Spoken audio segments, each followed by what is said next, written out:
आप सभी के हृदय में विराजमान परमात्मा को मेरी राम राम। कल के प्रसंग में अर्थात एपिसोड 154 154, इसमें हमने देखा कि ब्रह्मा जी किस प्रकार भाव विभोर होकर, आत्मलीन होकर, उस परम पुरुष के साथ जुड़कर कैसे उनकी स्तुति कर रहे हैं। ऐसी स्तुति जो हृदय की गहराइयों में आनंद की लहरें उठा दें। इतने लवलीन होकर, निमग्न होकर, धरती की, ऋषि मुनियों की, देवताओं की इनकी आर्त पुकार सुनकर उनकी अरदास वे श्री हरि से कर रहे हैं। और श्री हरि प्रसन्न हुए, आकाशवाणी हुई। उन्होंने वचन दिया कि वे धरती पर मनुष्य का रूप धरकर आएंगे और रावण के त्रास से, उसके आतंक से धरती को मुक्त करेंगे। सभी को ब्रह्मा जी ने समझा दिया और सभी देवता प्रसन्न हो गए, संतुष्ट हो गए यह सारी बात सुनकर। धरती को भी ब्रह्मा जी ने आश्वस्त कर दिया। अब आगे वे देवताओं से क्या कहते हैं ब्रह्मा जी? निज लोकहि बिरंच गए, देवन इह सिखाई, बानर तन धर धर मही, हरिपद सेव हो जाए। उन्होंने सारे देवताओं से क्या कहा कि सुनो भाई, अब भगवान तो मनुष्य के रूप में जन्म लेंगे। कह दिया उन्होंने अभी कि मैं दशरथ के यहाँ 4 पुत्रों के रूप में जन्म लूँगा, वे सभी मेरे ही अंश होंगे, मैं ही होऊंगा। क्योंकि मुझे नारद का जो शाप है, उनका जो वचन है, वह भी सत्य सिद्ध करना है। और ब्रह्मा जी ने जो वरदान दिया था रावण को, और रावण ने जो मांगा था कि मैं वानर और मनुष्य इनको छोड़कर किसी के हाथ ना मरूं, तो मनुष्य का रूप श्री हरि अब धारण करेंगे।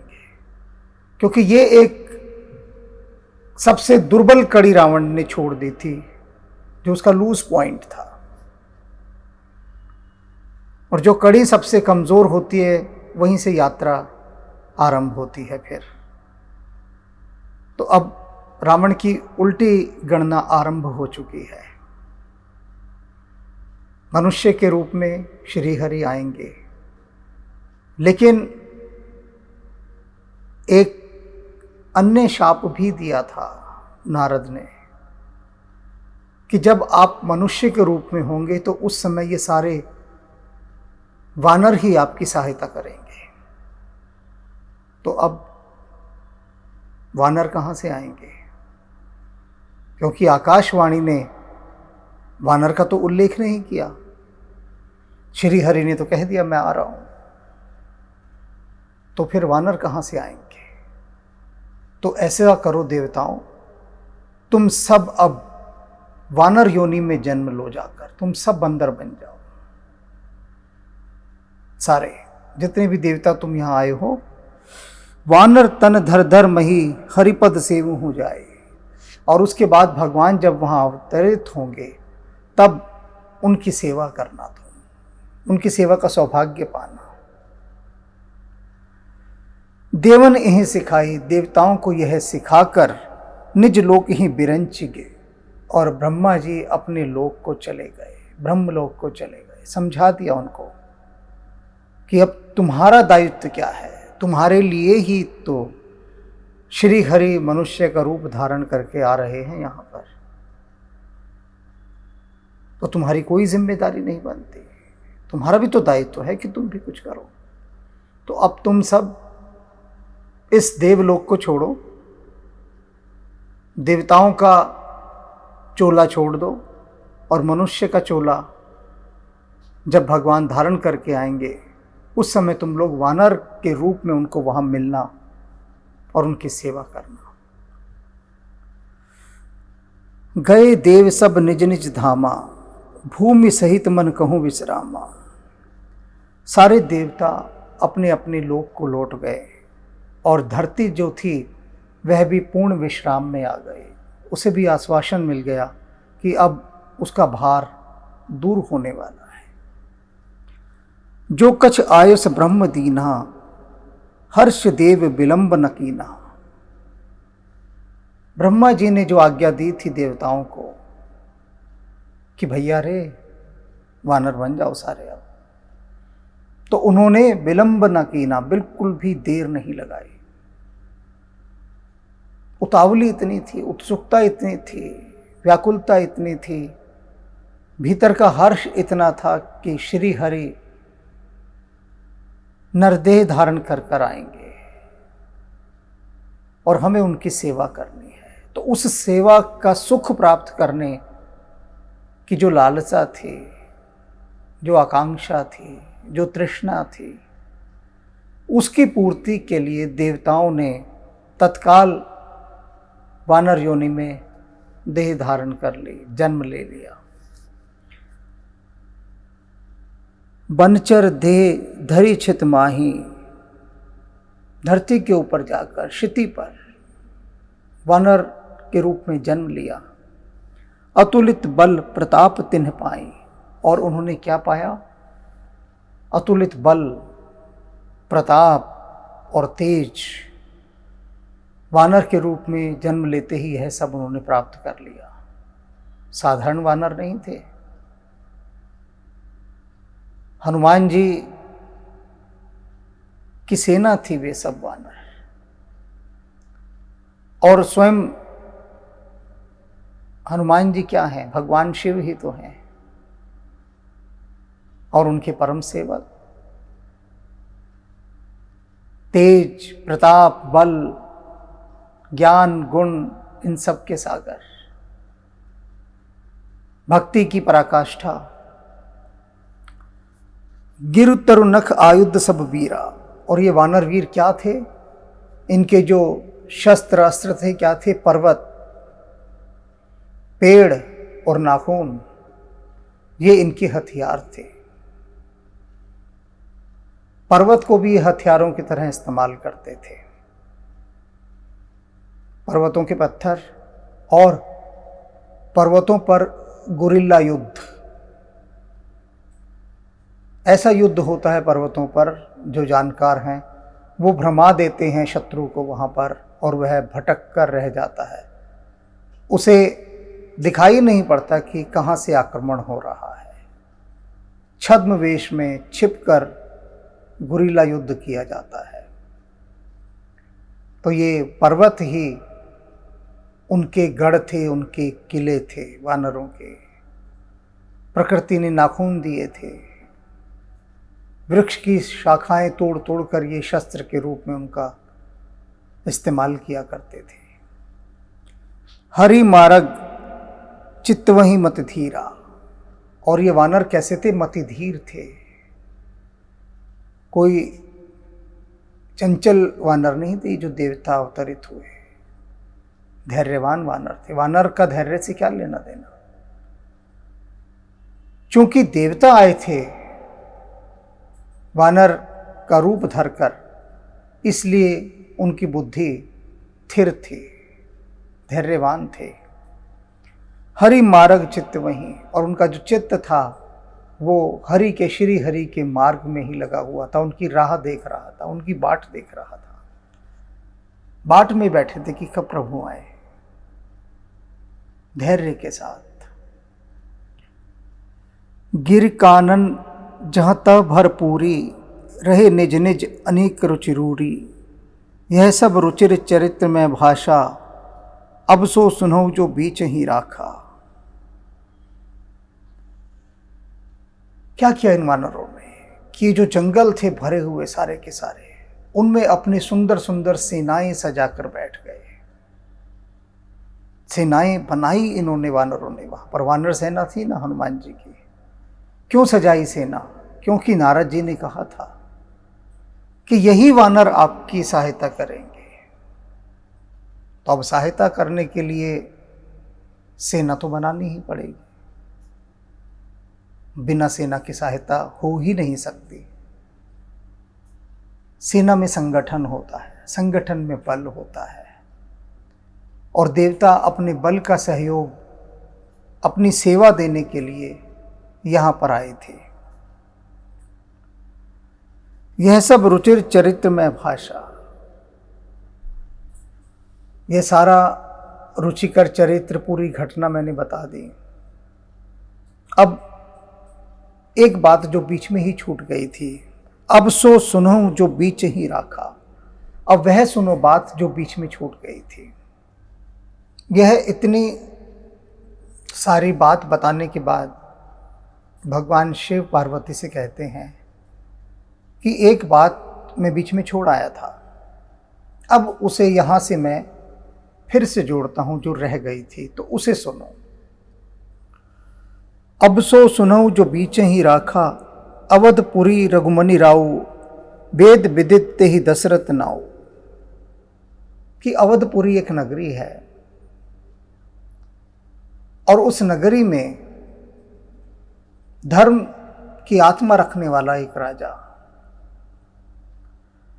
वेद विदित ते ही दशरथ नाऊ, सारे वेद उसको दशरथ के नाम से जानते हैं।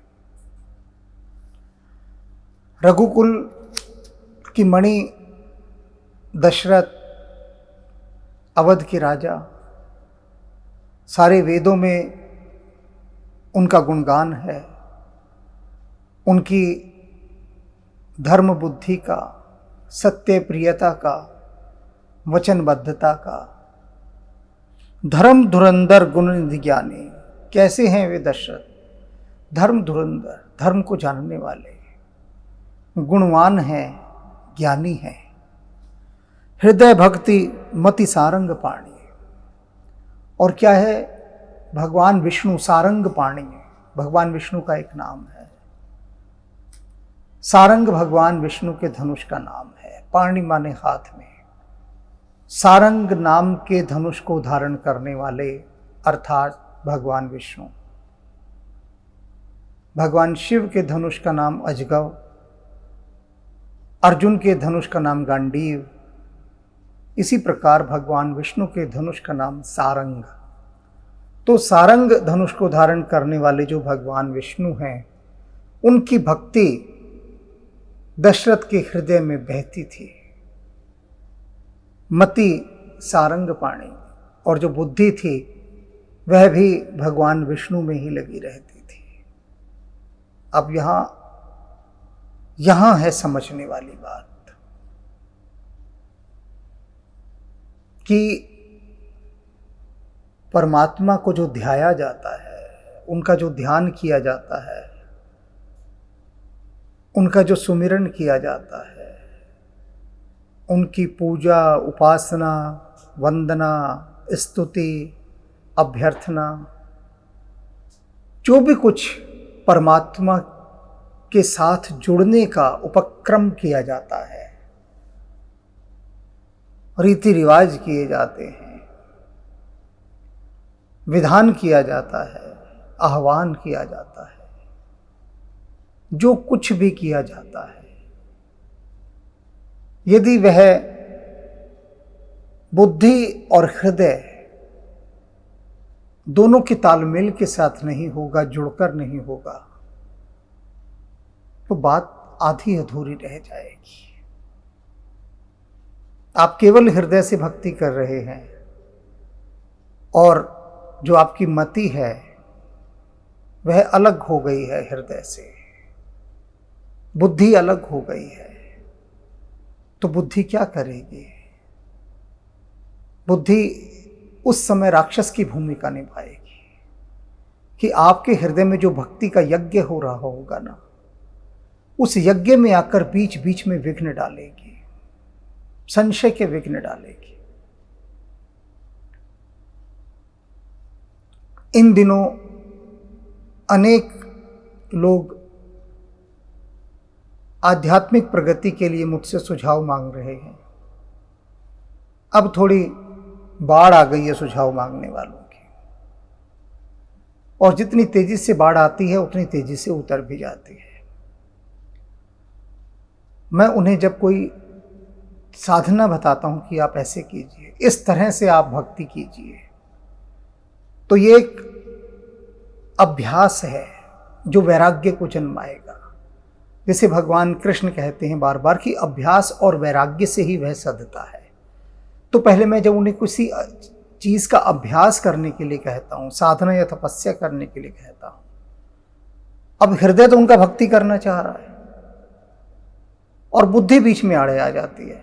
तो बुद्धि कहती है नहीं नहीं, हम तो ऐसे कर रहे हैं या हम तो ऐसे करेंगे। तो फिर मुझसे काहे के लिए पूछते हो? कदम कदम पर उनकी बुद्धि टोकेगी। अभी एक कृष्ण भक्त को मैंने कहा कि गीता को छोड़ो, भागवत को छोड़ो, क्योंकि तुम इसे हजारों बार पढ़ चुके हो। तो अब क्या करो, एक विधि बताता हूं, उस विधि से ध्यान करो। तो वे कहने लगे नहीं, मुझे तो भागवत ही सबसे अच्छी लगती है। मैंने कहा तुम कितनी कितनी बार भागवत पढ़ चुके हो? एक समय ऐसा आता है कि हमें एक पाठ्यक्रम को छोड़कर, एक सिलेबस को छोड़कर एक नई यात्रा पर जाना होता है। भगवान बुद्ध 6 वर्ष तक नित्य नई साधना करते रहे, किसी पर भी हैंग नहीं हुए, क्योंकि जहां पर भी हम हैंग हो जाते हैं, अटक जाते हैं, ठहर जाते हैं, वहीं हमारा विकास रुक जाता है। हम उससे आगे फिर बढ़ ही नहीं सकते। यह तो अनंत की यात्रा है, और अनंत की यात्रा पर जो हमारी बुद्धि है ना, यह हमें रोक देती है। लेकिन दशरथ के साथ ऐसा नहीं है। यहां जो उन्होंने बात कही कि वे हृदय और बुद्धि दोनों के साथ जुड़कर श्री हरि का स्मरण करते थे, उन्हें याद करते थे, और इसीलिए दशरथ अपने जीवन में बहुत गहरी से गहरी साधना कर पाए। और इसीलिए दशरथ वह सौभाग्य प्राप्त कर पाए कि स्वयं श्री हरि ही उनके घर में पुत्रों के रूप में जन्म लेंगे। कोई यह साधारण घटना नहीं है। इसलिए जो आप लोग अनेक बार मुझसे कहते हैं कि हम तो इतनी पूजा पाठ उपासना सब करते हैं और हमें कुछ हो नहीं रहा, कुछ उपलब्धि नहीं हो रही। पक्षी क्या एक पंख से उड़ सकता है? रथ क्या एक पहिए से गति कर सकता है? यदि केवल बुद्धि से करोगे तो भी यात्रा नहीं होगी, केवल हृदय से ही करोगे तो भी यात्रा नहीं होगी। संयोजन बिठाना है। हृदय और बुद्धि दोनों की जुगलबंदी जब श्री हरि को गाने लगे, गुनगुनाने लगे, नाचने लगे, दोनों का नर्तन आरंभ हो जाए झूमते हुए, तब घटना घटती है। अन्यथा क्या है, बुद्धि मनुष्य को बरगलाती ही रहती है। अभी मैंने भगवान बुद्ध का उदाहरण दिया। 6 वर्ष उन्होंने जो साधना की, किस तरह से मैं बताता हूं। मान लीजिए कि वे किसी एक गुरु के पास गए और गुरु ने कहा तुम्हें ऐसे ऐसे करना है। तो बुद्ध ने अपने को पूरा पोंछ दिया, पीछे का जो बैकग्राउंड था, जो भी कुछ था, बिल्कुल कोरे होकर गए और कहे बताइए क्या करना है। तो जो जो उस गुरु ने बताया वह सब किया। बुद्ध सारे शास्त्रों के ज्ञाता थे। बुद्ध से अधिक ज्ञानी, शास्त्रों का ज्ञाता खोजना मुश्किल होगा, इतने ज्ञानवान थे बुद्ध। महाज्ञानी, और अपने से बहुत छोटे गुरुओं के पास वे गए। जिस समय घर त्याग कर गए, उन लोगों के पास गए जो उनके कहीं पासंग भी नहीं ठहरते होंगे, ना ज्ञान में, ना योग्यता में, ना प्रतिभा में, किसी भी, उनसे कद में बहुत छोटे, बोने, लेकिन फिर भी बुद्ध उनके पास कोरे होकर गए। जिसने जो जो कहा, बुद्ध की बुद्धि कहीं भी वहां आड़े नहीं आई, कहीं अपनी बुद्धि को नहीं लगाया। बुद्ध ने नहीं कहा कि मैं ये सब पढ़ चुका हूं, गीता, महाभारत और आजकल भागवत पढ़ रहा हूं, तो मुझे आपकी इन ध्यान विधियों की कोई आवश्यकता नहीं। वे तो कोरे होकर गए थे, तो कोरे कागज पर तो कुछ भी लिख दो। तो इस तरह से यात्रा होती है। ये सूत्र बता रहा हूं मैं यात्रा का। तो आज से ही अपने हृदय और बुद्धि दोनों को जांचना शुरू कर दीजिए। कह दिया है मैंने, आपने सुन भी लिया है, लेकिन जांचेगा कौन? आपकी बुद्धि को कौन जांचेगा? आप जांचेंगे? कहां से जांचेंगे? वे तीसरी बुद्धि कहां से लाएंगे? यदि आप ही जांचेंगे तो आप ही की बुद्धि वही जचाएगी जो उसको जचता है। नहीं, आउटसाइडर जांचेगा।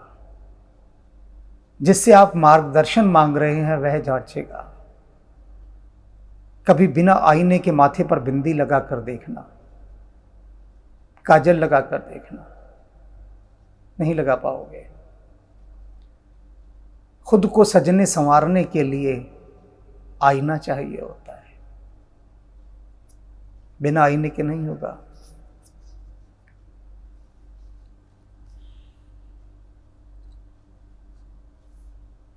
कौशल्य आदि नारी प्रिय, सब आचरण पुनीत, पति अनुकूल प्रेम दृढ़, हरिपद कमल विनीत। अब क्या कहते हैं पत्नियों के बारे में उनकी?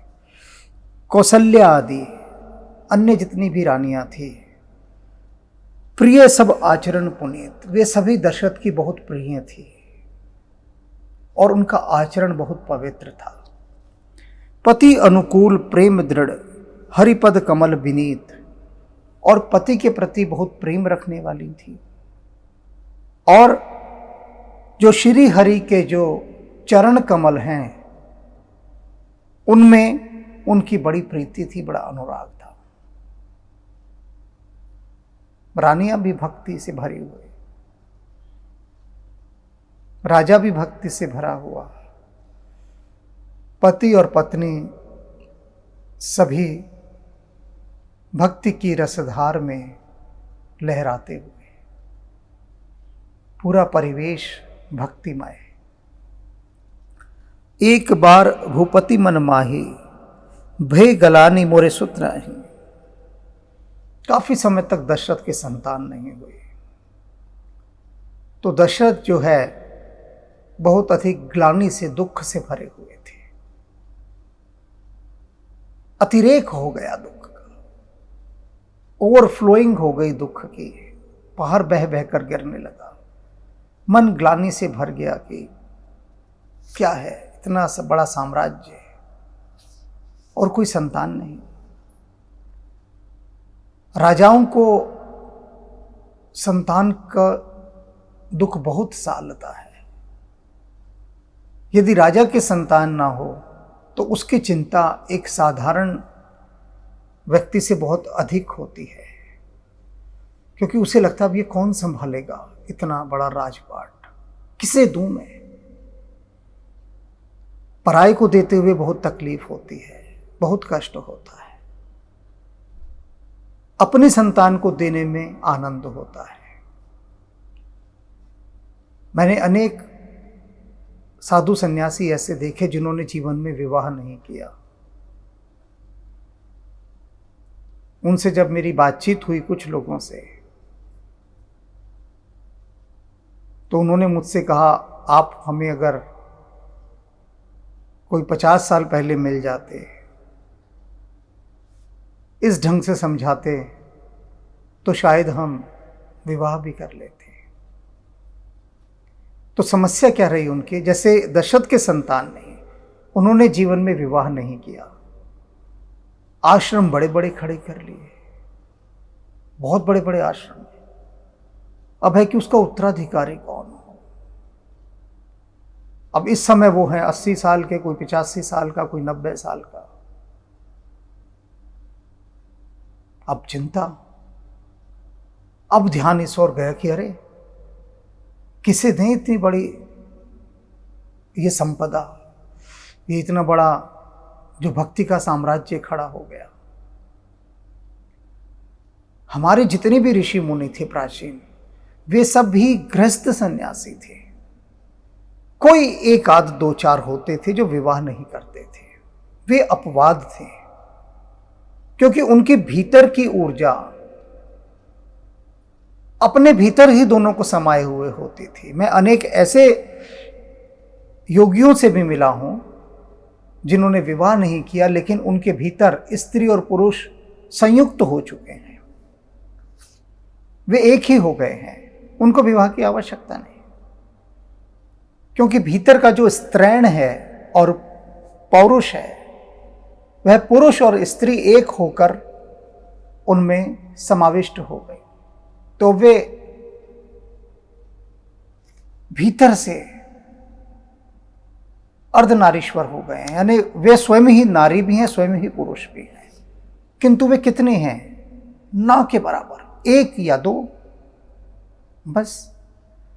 लेकिन बहुसंख्यक तो पलायनवादी हुए कि हमें घर नहीं बसाना, घर गृहस्थी की मोह माया में नहीं पड़ना। तो भैया ये आश्रम क्या है? ये आश्रम भी तो घर गृहस्थी है। वहां पर भी तो है कि तू मेरे बेटे जैसा है, तू मेरी बेटी जैसी है, तू मेरी माँ जैसी है, तू पिता जैसा है। ये कितने जैसे जैसों की भीड़ है वहां पर। ये पूरा परिवार ही तो बसा हुआ है, और है क्या। और गृहस्थ आश्रम अगर ऐसा ही मोह माया से भरा होता तो न भगवान राम ने विवाह किया होता, न भगवान कृष्ण थे। राम और कृष्ण दोनों अविवाहित होते। भगवान राम की तो एक पत्नी थी, भगवान कृष्ण की तो अनेक पत्नियां थी। इससे कोई फर्क नहीं पड़ता कि आपकी कितनी पत्नी है, कोई फर्क नहीं पड़ता। फर्क पड़ता है आपकी चेतना कैसी है, उससे फर्क पड़ता है। भगवान रामकृष्ण परमहंस के एक शिष्य ने विवाह कर लिया और रामकृष्ण देव तो कंचन और कामिनी के विरोध में बहुत बातें कहा करते थे, लोगों को समझाते हुए। तो उस शिष्य ने आना छोड़ दिया। उन्होंने पूछा अन्य शिष्यों से कि क्या बात है, वह क्यों नहीं आता।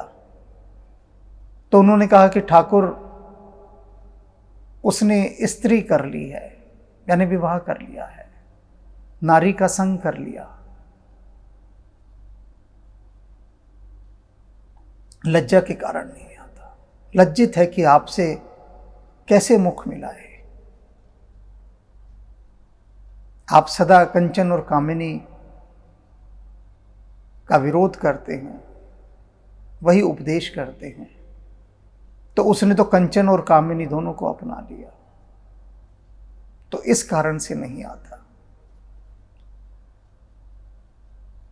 तो रामकृष्ण देव ने कहा, परमहंस बोले कि उससे कहो नहीं आता तो मत आ। कम से कम जो मंदिर का हिसाब उसके पास हुआ करता था, उस हिसाब के पैसे तो लौटाने आ जाए कम से कम, वो तो ना रखे। अब बाकी शिष्यों ने उस तक ये समाचार पहुंचाया। अब वह शिष्य तो भड़भड़ाता हुआ आया उसी समय, भरा हुआ भीतर तक, कि मुझे भगवान रामकृष्ण परमहंस ने चोर उचक्का समझा हुआ है क्या? इतना छोटा उन्होंने मुझे आंक लिया कि मैं काली मंदिर के पैसे ही खा जाऊंगा। आया वहां पर और बोला, ठाकुर ये रहे पैसे। और आप क्या समझते थे कि मैं पैसे खा जाऊंगा? तो उन्होंने पैसों की तरफ देखा भी नहीं, रामकृष्ण परमहंस ने, और बोले, ये तो तुझे बुलाने का बहाना था, तू तो जानता ही है मैं तो छूता तक नहीं धन, छू तो बिच्छू काट जाता है, और तू कह रहा है कि मैंने तुझे पैसों के लिए बुलाया। आता क्यों नहीं बता? उसका सिर झुक गया शिष्य का। बोला, ठाकुर मैंने विवाह कर लिया है।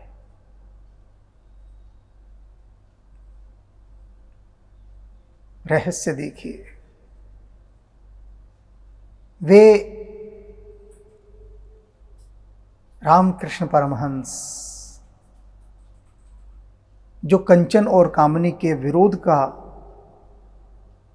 उपदेश किया करते थे, उनसे सावधान करने का, विरोध भी नहीं, विरोध शब्द भी ठीक नहीं है, इनसे सजग और सावधान रहने का जो नित्य उपदेश किया करते थे, वे क्या कहते हैं अपने उस शिष्य को? कहते हैं, सुन, मेरी तरफ देख,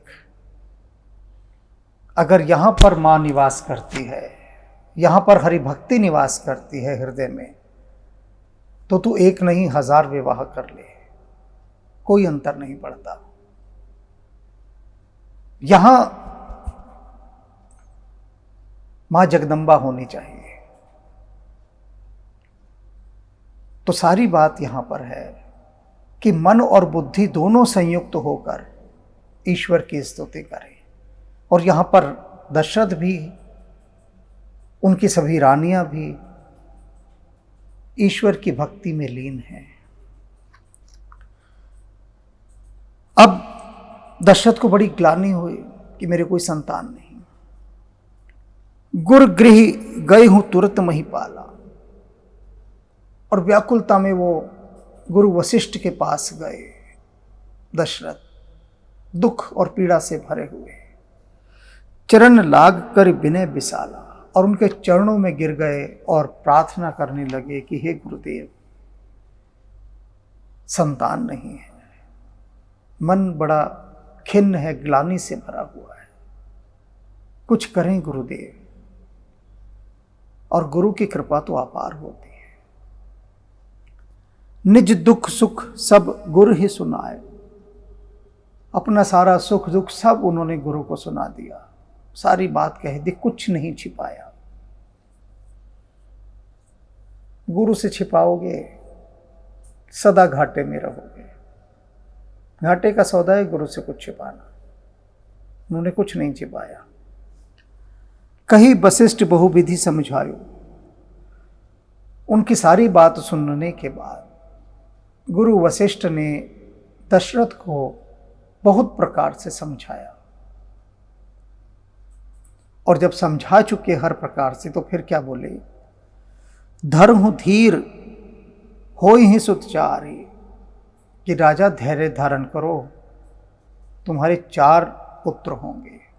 सुतचारी, 4 पुत्र होंगे। त्रिभुवन विदित भगत भयहारी, और वे कैसे होंगे? ये जो तीनों लोक हैं, इन तीनों लोकों के भय को दूर करने वाले होंगे। तुम्हारा भय तो दूर हो ही गया समझो, 4 पुत्रों की बात मैंने कह दी। तुम्हारा ही नहीं होगा, बल्कि ये जो त्रिभुवन है, तीनों लोक हैं, इनमें जितना दुख छाया हुआ है, क्लेश, उन सबको भी वे आकर दूर कर देंगे। ऐसे पुत्र होंगे तुम्हारे। साधारण नहीं थे वशिष्ठ, त्रिकालज्ञ थे, सब जानते थे। बता दिया उन्होंने राजा को। श्रृंगी ऋषि ही वशिष्ठ बोलावा, वशिष्ठ जी ने श्रृंगी ऋषि को बुलाया। उसी समय आए वे पुत्र काम शुभ यज्ञ करावा, और उनको सारे निर्देश देकर आयोजन करवाया पुत्र यज्ञ का, पुत्रेष्ठी यज्ञ। आज ये सब खो चुके हैं। प्राचीन विद्याएं हैं और इतनी गूढ़ विद्याएं हैं, रहस्यात्मक विद्याएं हैं कि जिनके पास है वे किसी को बताते नहीं हैं, किसी को नहीं बताते। केवल बहुत ही जो इनर सर्कल का है, अंतरंग घेरे का है, अंतरंग शिष्य है, केवल उसी को बताते हैं। जैसे दशरथ यहां पर इस समय अंतरंग हैं वशिष्ठ के, इनर सर्कल के हैं, तो उनको बताया। क्योंकि पुत्रेष्ठी यज्ञ के लिए भी भीतर की बहुत गहरी समझ चाहिए, भीतर की ऊंचाइयां चाहिए, तब यह यज्ञ सार्थक होता है।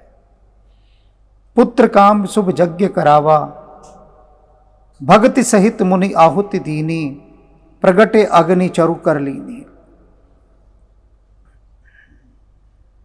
भक्ति के साथ मुनि ने आहुति दी, अग्निदेव को आवाहन किया उस यज्ञ के लिए पुत्रेष्ठी।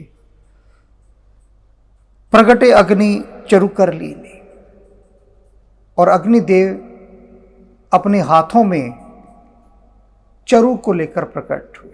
चरु कहते हैं एक खीर जो यज्ञादि के लिए अर्पित किए गए अन्न से तैयार होती है। तो वे खीर का एक कटोरा लेकर अपने हाथों में प्रकट हुए अग्निदेव। जो वशिष्ठ कछु हृदय विचारा, और क्या बोले अग्निदेव कि वशिष्ठ ने जो भी कुछ हृदय में विचार किया था, क्या कुछ विचार किया था कि दशरथ के 4 पुत्र होंगे, यही विचार किया था। सकल काज भा सिद्ध तुम्हारा, बोले श्रृंगी ऋषि से अग्निदेव कि जिनकी प्रेरणा से तुमने यह यज्ञ किया, और जो विचार वशिष्ठ जी ने अपने वन में किया कि 4 पुत्र हों दशरथ के, तो सकल काज भा सिद्ध तुम्हारा, वह तुम्हारा सारे कार्य सिद्ध हो, मैं तुम्हें ऐसा वरदान देता हूं। यह हब बांट देहु नृप जाही, जथा जोग जही भाग बनाए। और ये जो हविष्यान्न है, ये जो खीर है, ये खीर राजा को दो और राजा इसे ले जाकर अपनी रानियों में बांट दे, वे इसका भोग लगाएं। तब अदृश्य भय पावक सकल सब ही समझाई। पूरी सभा को अग्निदेव ने इस खीर का महत्व समझाया, पुत्रेष्ठी यज्ञ के बारे में बताया, और पूरी सभा को समझाने के बाद अग्निदेव चले गए। परमानंद मगन नृप हर्ष ने हृदय समाये। और जो राजा थे दशरथ, वे तो परमानंद में डूब गए। कहाँ तो एक संतान भी नहीं थी, और कहाँ 4-4 का वरदान मिल गया। परमानंद तो होना ही था। हर्ष ने हृदय समाये, हृदय में वो खुशी, वह हर्ष, वह प्रसन्नता समाये नहीं समा रही थी, समा भी नहीं सकती थी। अपेक्षा से जब 1000 गुना अधिक मिल जाए, तब कैसे समाएगी प्रसन्नता। झोली तो छोटी थी और दान मिल गया इतना बड़ा कि समाए नहीं संभलता था। पहले पता होता तो झोली भी बड़ी रखते। झोली हमारी सदा छोटी ही रहती है, क्योंकि जब दाता देने पर आता है तो इतना देता है कि आपकी झोली से बाहर बाहर गिरने लगता है। होता ही है। मैं अनेक ऐसे लोगों को जानता हूं जिनको परमात्मा ने इतना दिया है कि जो उनकी झोली तो क्या घर में भी नहीं समाता, घर तो क्या गोदामों में भी नहीं समाता। गोदाम के गोदाम खड़े कर दिए, उनमें भी धन नहीं समाता, इतना धन है। तो मैं उनसे पूछता हूं कई बार कि क्या ये सारा धन भगवान ने तुम्हारे लिए ही दिया था? क्योंकि एक मनुष्य की इतनी आवश्यकता नहीं होती है। कितना उसे चाहिए? जितना उसे चाहिए वह तो बहुत कम होता है, और परमात्मा ने जितना चाहिए उससे करोड़ गुना अधिक तुमको दे दिया, करोड़ गुना अधिक। तो क्या तुम्हें नहीं लगता कि जो इतना अतिरिक्त धन तुमको दिया, ये परमात्मा की एक धरोहर है तुम्हारे पास? उसकी धरती को सुंदर बनाने के लिए, दीन दुखियों के कल्याण के लिए, देश के विकास के लिए, मानवता के विकास के लिए, सहयोग के लिए, कि परमात्मा ने तुमको इतना बड़ा रखवाला बनाकर भेजा है इतना धन देने के बाद। किंतु जो बुद्धि है वह क्या कहती है? ये मेरा है, मैंने कमाया इसे अपनी मेहनत से, अपने श्रम से। तो ये जो अरबों खरबों रुपया मैंने कमाया है, ये सिर्फ मेरा है, किसी और का नहीं है। रहीमदास जी कहते हैं, तरवर फल नहीं खात है, सरवर पिहई न पान, कही रहीम पर काज हित, संपत्ति सची है सुजान। कि पेड़ अपने फल कभी नहीं खाता। कितना फल लगता है पेड़ पे, कभी खुद खाया क्या? संसार को देता है, वरना पेड़ क्या कहे कि भाई ये सब मेरे फल हैं, मैं तुम्हें क्यों दे दूं? मैं तो नहीं दूंगा। तरवर फल नहीं खाते हैं, सरवर पे ही न पान। तालाब अपना पानी कभी पीते देखा है क्या? किसके लिए तालाब ने इतना पानी भरा है? कहीं रहीम पर काज हित, संपत्ति सची है सुजान। रहीमदास जी कहते हैं, यदि धन संपत्ति किसी अच्छे आदमी के पास है, भले आदमी के पास है, पर काज हित, वो उसे दूसरों के भलाई के लिए खर्च करता है। वो दावेदार बनकर सांप की तरह उस पर कुंडली मार के नहीं बैठ जाता। अच्छे आदमी के पास यदि धन होगा तो वो इसको परोपकार में लगाएगा, और बुरा व्यक्ति यदि बहुत अधिक धनी होगा तो वह उसको पाप कर्म में ही लगाएगा, निश्चित रूप से। और पाप कर्म भी वह अपने भोग के द्वारा सृजित करेगा। वह जितना भी धन खर्च करेगा अपने भोग के लिए करेगा। और धन का भोग किस प्रकार से कोई व्यक्ति करता है, इसका हनुमान चालीसा पर जो मेरे व्याख्यान है उसमें अष्ट सिद्धि नवनिधि के दाता, ये एपिसोड देखिएगा तो उसमें पता लग जाएगा कि मनुष्य अपना धन किस किस प्रकार से खर्च करता है। तो राजा के हृदय में ये आनंद नहीं समा रहा था कि 4 पुत्र होंगे। तब ही राय प्रिय नारी बोलाई, और तब दशरथ ने अपनी सभी नारियों को बुलाया, सारी स्त्रियों को, कि आ जाओ। कौशल्या आदि तहाँ चली आई। कौशल्या अपनी अन्य जो सखियां थी और उसकी जो दशरथ की अन्य पत्नियां थी उनके साथ चली आई, सबको लेकर, अन्य रानियों के साथ। कौशल्या तो महारानी थी, तो बाकी रानियों को भी लेकर वह आ गई। अर्धभाग कौशल्य ही दीना। अब 4 पुत्र होने, तो दशरथ ने जो आधा भाग था उस खीर का, आधा हिस्सा वो कौशल्या को दे दिया, जो मुख्य भाग था। अब बचे 3, उभय भाग आधे कर लेना, और जो बाकी का हिस्सा था भाग, उसके 3 हिस्से कर लिए। केकई कह नृपसो दय हो, और उसका जो आधा वाला हिस्सा था वो केकई को दे दिया। और रहो सो उभय भाग पुन भय हो, और जो आधा हिस्सा बचा था उसके फिर 2 भाग कर दिए। कौशल्या केकई हाथ धर, दीनी सुमित्रा मन प्रसन्न कर। और उन्होंने क्या किया कि कौशल्या और केकई के हाथ पर उसे रखा, और उनके हाथों से वो सुमित्रा को दिलवा दिया, परस्पर सहमति के, जिसका अर्थ था कि अब सुमित्रा के 2 पुत्र जन्म लेंगे, कौशल्या के 1, केकई के भी 1, और उनकी सहमति चाहिए थी तो उनके हाथ से दिलवाया सुमित्रा को कि तुम लो। यह विध गर्भ सहित सब नारी, भई हृदय हर्षित सुख भारी। और उस हविष्यान्न को ग्रहण करने के बाद, उस खीर को प्रसाद रूप में ग्रहण करने के बाद वे सारी रानियां गर्भवती हो गईं और चारों ओर हर्ष का परिवेश छा गया। जा दिन ते हरि गर्भ ही आए, सकल लोक सुख संपत्ति छाए।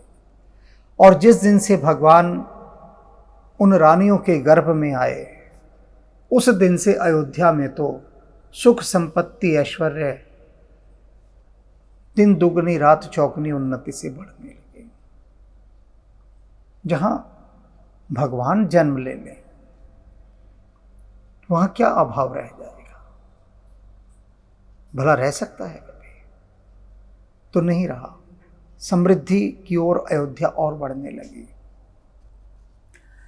मंदिर मह सब राज ही रानी, शोभाशील तेज की खानी। वे जो सारी रानियां थी वे शोभा, सौंदर्य, शीलता, विनम्रता और तेज की खान थी, भंडार थी। और वे मंदिर मह सब राज ही रानी, उस राजमहल के अंदर वे बहुत शोभा उत्पन्न कर रही थी। एक ग्रेस होती है गर्भवती स्त्री की, एक आभा मंडल भिन्न प्रकार का बन जाता है उसका। और ये जो रानियां थी ये तो श्री हरि की भक्ति में डूबे रहने वाली रानियां थी। तो कैसा दिव्य परिवेश निर्मित हुआ होगा कि चार दैवी शक्तियां अपने गर्भ में परमात्मा को धारण किए हुए हैं।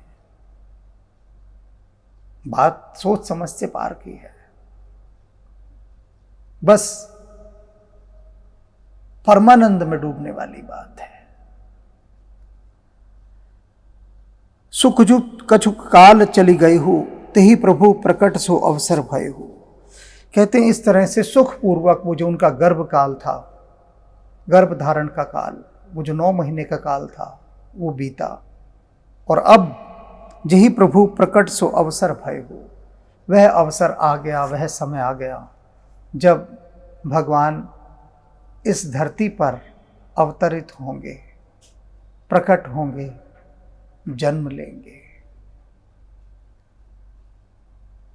तो आप सब भी मेरी तरह से प्रतीक्षारत होंगे कि अब उस क्षण का भी आनंद ले हम, उस प्रसंग का भी जब भगवान धरती पर अवतरित हो रहे हैं, प्रकट हो रहे हैं। अवश्य लेंगे। यात्रा चल रही है। विभिन्न गहन सूत्रों की व्याख्या के साथ हम एक एक दाने को चुगते हुए आगे बढ़ रहे हैं। तो सौंदर्य के, भक्ति के, आनंद के न जाने कितने उद्यान अभी आएंगे और उन सब में हम सुखपूर्वक श्री हरि का कीर्तन करेंगे। जय श्री राम। निज लोकई विरंचिगे, देवन इहै सिखाई। बानर तनु धरि धरि मही, हरिपद सेवहु जाई। गए देव सब निज निज धामा, भूमि सहित मन कहु विश्रामा। जो कछु आयुष ब्रह्मा दीना, हर से देव विलंब न कीना। बनचर देह धरी छिति माही, अतुलित बल प्रताप तिन पाही।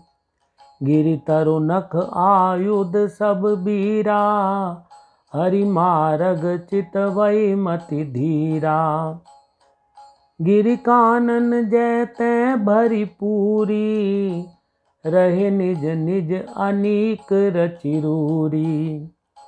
यह सब रुचिर चरित में भाषा, अब सो सुनऊ जो बीच ही राखा। अवधपुरी रघुकुल मनि राऊ, वेद विदित तेहि दशरथ नाऊ। धर्म धुरंधर गुण निधि ज्ञानी, हृदय भगति मति सारंग पानी। कौशल्यादि नारी प्रिय, सब आचरण पुनीत। पति अनुकूल प्रेम दृढ़, हरिपद कमल विनीत। एक बार भूपति मन माही, भय गलानि मोरे सुत नाही। गुरुगृह गयो तुरत महिपाला, चरण लागी करि विनय विशाला। निज दुख सुख सब गुर ही सुनायो, कही विशिष्ट बहुविधि समझायो। धरऊ धीर हो हई सुत चारी, त्रिभुवन विदित भगत बैहारी। श्रृंगी ऋषि विशिष्ट बुलावा, पुत्र काम शुभ यज्ञ करावा। भक्ति सहित मुनि आहुति दीने, प्रगटे अग्नि चरु कर लीने। जो विशिष्ट कछु हृदय विचारा, सकल काज बा सिद्ध तुम्हारा। यह हबि बाँटि देहु नृप जाई, जथा जोग जेहि भाग बनाई।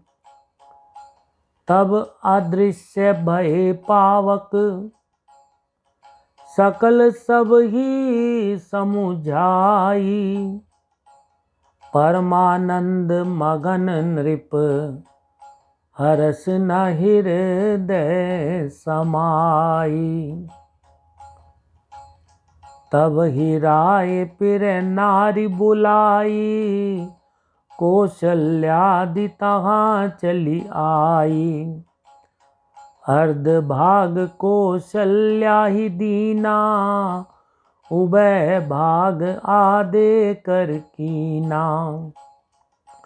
के कई कै नृप सो दयऊ, रहो सो उभय भाग पुनि भयऊ। कौशल्या के कई हाथ धरी, दीन सुमित्र ही मन प्रसन्न करी। एह विधि गर्भ सहित सब नारी, भई हृदय हर्षित सुख भारी। जा दिन ते हरि गर्भई आए, सकल लोक सुख संपत्ति छाए। मंदिर में सब राज ही रानी, शोभाशील तेज की खानी। सुख जुत कछुक काल चली गयऊ, जेहि प्रभु प्रगट सो अवसर भयऊ।